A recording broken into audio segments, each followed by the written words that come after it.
Hi అండి. Welcome to Gopireddy vlogs అండి. నేను ఆకుమాల ఈజీగా తయారు చేసుకునే విధానం చూపిస్తున్నాను. ముందుగా మనం ఆకులన్నీ నీట్‌గా కడుక్కొని, తర్వాత వాటిని తుడుచుకోవాలి. తుడుచుకున్న తర్వాత బొరకలు, తునిగిపోయిన ఆకులన్నీ పక్కన పెట్టేసుకోవాలి. ఇలా 2 ఆకులు కుచ్చుకుంటూ మాలలాగా చేయాలండి. మనం దారము, సూది తీసుకుంటే గన సరిపోతుంది. సూది పెద్దగా ఉండాల్సిన అవసరం లేదు. చిన్నగా ఉన్నా కూడా సరిపోతుంది.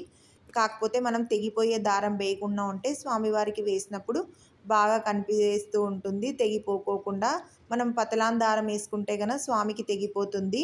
ఇలా కుట్టేసుకోవచ్చండి.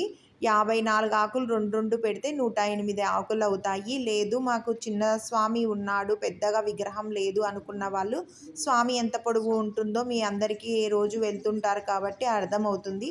ఆ స్వామికి సరిపోయే మనం మాలైనా కుట్టేసుకొని తీసుకొని వెళ్ళొచ్చండి. ఇలా ఈజీగా మాల కుట్టేసుకొని